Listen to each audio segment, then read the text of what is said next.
Good morning students. हम लोगों ने Laplace transform of elementary function सीख लिया है। मैं वापस एकदम फास्ट आपको रिवीजन करवा दूं। मैंने आप लोगों को टोटल 8 फॉर्मूला दिया है। कौन से फॉर्मूला थे याद कर लो फटाफट। 1 का लाप्लास ट्रांसफॉर्म क्या होता है 1/s। e रेज़ टू 80 का लाप्लास ट्रांसफॉर्म क्या होता है 1/s minus a। e raise to minus 80 का लाप्लास ट्रांसफॉर्म क्या होता है 1/s प्लस a। sin 80 का लाप्लास ट्रांसफॉर्म क्या होगा a/a² plus a²।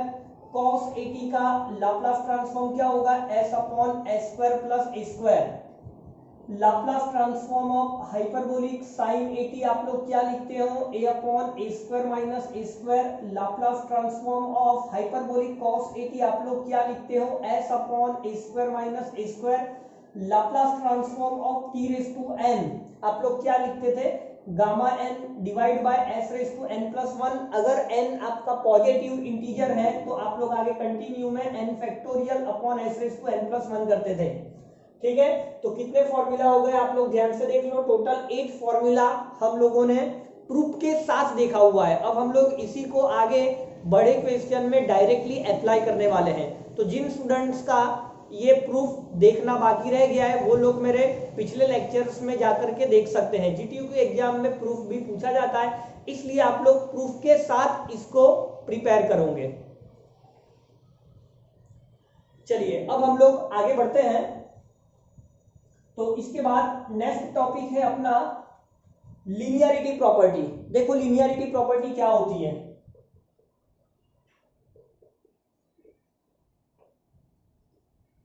Linearity property में क्या करना होता है, सपोज कि आपको मैंने t के दो फंक्शन दिए f1t और f2t। यहां पर कांस्टेंट a है, यहां पर कांस्टेंट b है, बीच में प्लस या माइनस कुछ भी है और आपको इसका लाप्लास ट्रांसफॉर्म करना है। तो लाप्लास ट्रांसफॉर्म का जो ऑपरेटर L है आप इसको डायरेक्टली अंदर ले सकते हो, कांस्टेंट को बाहर कर सकते हो। मतलब ये जो a है बाहर हो जाएगा, आप यहां लिखोगे Laplace transform of f1t plus b बाहर हो जाएगा Laplace transform of f2t। Simple. तो इसी के बेसिस पर आगे हम लोग एग्जाम्स में पूछे हुए क्वेश्चन पहले करेंगे, तो आप लोग इसको नोट कर लो।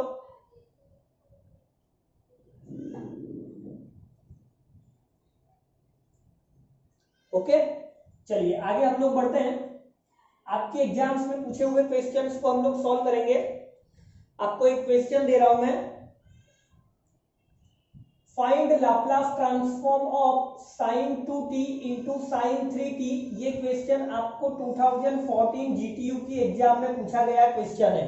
ठीक है, sin 2t into sin 3t 2014 GTU की एग्जाम में पूछा गया क्वेश्चन है। तो आप इसको कैसे सॉल्व करेंगे ध्यान से देखना। सबसे पहले यहां पर मल्टीप्लीकेशन है। अच्छा मैं आपको एक डिफरेंस और बता दूं, अगर यहां पर मल्टीप्लीकेशन के बजाय डायरेक्टली प्लस या माइनस का साइन होता तो आप लोग क्या करते, तो आप Laplace transform of sin 2t plus Laplace transform of sin 3t directly करते और sin 80 का फॉर्मूला अपने पास है a/a² प्लस a²। उसके अकॉर्डिंग a की जगह पे 2 डाल देते तो a² प्लस 4 हो जाता, 3 डाल देते तो a² प्लस 9 हो जाता, आपका क्वेश्चन कंप्लीट हो जाता। लेकिन ऐसा आप डायरेक्टली कब कर सकते हो, जब बीच में प्लस या माइनस का साइन है तभी। ओके, यहां पर हमको मल्टीप्लाई दिया गया है, तो मल्टीप्लाई के केस में हम लोग क्या करेंगे, मल्टीप्लाई के केस में हम लोग क्या करेंगे सोचो आप लोगों ने 12th में फॉर्मूला पढ़ रखा है s plus s equal to 2sc होता है, s minus s equal to 2cs होता है, c plus c equal to 2cc, c minus c equal to minus 2ss। तो अगर आप ध्यान से क्वेश्चन को समझेंगे तो मुझे कुछ ये दिख रहा है s डॉट s मतलब साइन डॉट साइन। तो मैं क्या करूंगा फॉर्मूला बनाने के लिए, देखो मल्टीप्लिकेशन में तो आप डायरेक्टली लाप्लास ट्रांसफॉर्म नहीं निकाल पाएंगे, कंपलसरी आपको बीच में प्लस या माइनस लाना है, तभी आप लीनियरिटी प्रॉपर्टी अप्लाई कर सकोगे। तो मैं क्या करूंगा, सबसे पहले मैं -2 से मल्टीप्लाई एंड -2 से डिवाइड करने वाला हूं। तो ये मैंने -2 से डिवाइड किया और यहां -2 से मल्टीप्लाई किया। आप लोग हमेशा जो बड़ा एंगल है दोनों के कंपेरिजन में वो वाला पहले लिखना, मतलब sin 3t पहले लिखना और sin 2t बाद में लिखना। तो अब ये आपका -2ss के अकॉर्डिंग c माइनस c का फॉर्मूला बन चुका है। तो मैं यहां क्या लिख सकता हूं, c माइनस सी, सी का मतलब कॉस से होता है। पहले दोनों एंगल को आप प्लस करोगे तो ये फाइ टी होगा, फिर दोनों को आप माइनस करोगे तो ये टी होगा। अब आप लाप्लास ट्रांसफॉर्म डायरेक्टली कर सकते हो क्योंकि बीच में माइनस आ चुका है, आप यहां पर लीनियरिटी प्रॉपर्टी अप्लाई कर सकते हो। तो क्या आंसर होगा मेरा, -1/2 जो बाहर था वो, और cos का Laplace transform s/s² plus a² के अकॉर्डिंग, फाइ का स्क्वायर में 25 करूंगा, माइनस यहां पर t का कोएफिशिएंट 1 है, मतलब s/s² प्लस फॉर्मूला a² था, एक ही जगह पे 1 डालना है, तो बस यही मेरा आंसर हो जाएगा। ठीक है, बहुत ही इजी क्वेश्चन था, ज्यादा कोई बड़ी बात नहीं है। आप इसको नोट करो, फिर इसके बाद हम लोग और क्वेश्चन करेंगे।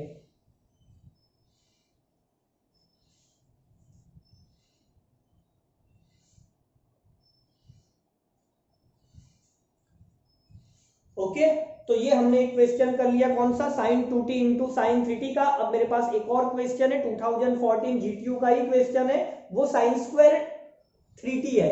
चलिए आगे बढ़ते हैं, sin स्क्वायर 3t, मैं इसको रफ कर रहा हूं।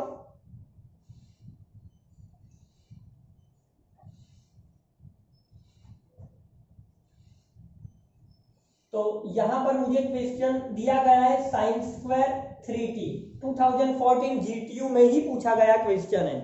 तो यहां मैं क्या करूंगा, आप लोग ध्यान से देखिए। सबसे पहले आपको फॉर्मूला पता होना चाहिए कि मैं sin स्क्वायर थीटा को 1 माइनस कॉस 2 थीटा अपॉन 2 लिख सकता हूं। तो ये फॉर्मूला मैं यहां अप्लाई करूंगा, तो ये मेरा 1 माइनस कॉस, आप ध्यान से देखिए एंगल डबल हो रहा है, मतलब 3t का आपको 6t करना पड़ेगा, 2 तो कांस्टेंट है, डिवाइड का 2 आपने बाहर ले लिया। अब आप लाप्लास ट्रांसफॉर्म कर लो, बहुत ही आसान क्वेश्चन हो गया ये।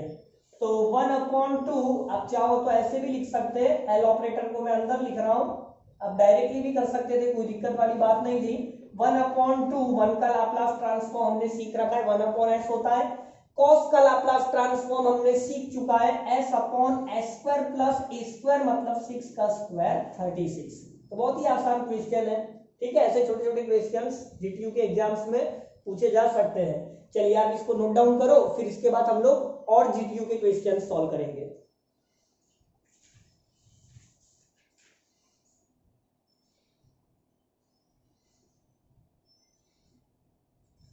हाँ, इसके बाद नेक्स्ट क्वेश्चन आपको जीटीयू 2018 में पूछा गया क्वेश्चन है। जैसे यहां पर sin स्क्वायर 3t है, वैसे नेक्स्ट क्वेश्चन है आपका cos स्क्वायर t का। ठीक है, तो वो भी हम लोग सॉल्व कर देते, कोई बड़ी बात नहीं है, आसान क्वेश्चन ही है। cos स्क्वायर t को देखो हम लोग कैसे सॉल्व करते हैं, 2018 में पूछा गया क्वेश्चन है। sin स्क्वायर की जगह पर आपको cos स्क्वायर लिखना है, और 3t की जगह पर t है, और ये वाला क्वेश्चन आपको 2018 में पूछा गया क्वेश्चन है। ओके, तो मैं आपको जीटीयू में पूछे हुए क्वेश्चंस पहले सॉल्व करवा दे रहा हूं, बाद में हम लोग एक्स्ट्रा प्रिपरेशन भी करेंगे, कोई दिक्कत वाली बात नहीं है इसमें। तो आपको फॉर्मूला पता होना चाहिए, cos स्क्वायर थीटा का formula 1 plus cos 2 theta upon में 2 होता है, एंगल यहां भी डबल होता है, cos स्क्वायर में बीच में प्लस करना होता है, तो इस फॉर्मूला के अकॉर्डिंग cos t का डबल एंगल 2t करना है, 2 कांस्टेंट है, मैंने बाहर ले लिया। ओके, अब क्या होगा, तो ये 1/2 Laplace transform of 1 Laplace transform of cos 2t। Okay, तो 1/2, 1 का लाप्लास ट्रांसफॉर्म 1/s, और cos का s/s² प्लस a² के अकॉर्डिंग 2 का स्क्वायर 4, वेरी सिंपल। ठीक है, तो इतना क्वेश्चंस आप अच्छे से नोट कर लो, नोटबुक में आपको लिखना है, क्योंकि जब आपकी एग्जाम्स आएगी तो आप रिवीजन इसी में से करने वाले हो। और मैं आपको इतना सारा टॉपिक, हर टॉपिक के इतने सारे क्वेश्चंस करवा दूंगा कि आपको उस टॉपिक में कोई डाउट ही नहीं रहेगा। और जब आपके हाथ में क्वेश्चन पेपर होगा तो आपको एक भी क्वेश्चन ऐसा नहीं लगेगा कि बाहर का पूछा हुआ है, आपको ऐसा लगेगा कि गुलाम सर ने सारे क्वेश्चंस हमको सॉल्व करवाए हुए हो। ठीक है, तो वीडियो लाइक और चैनल सब्सक्राइब जरूर करना।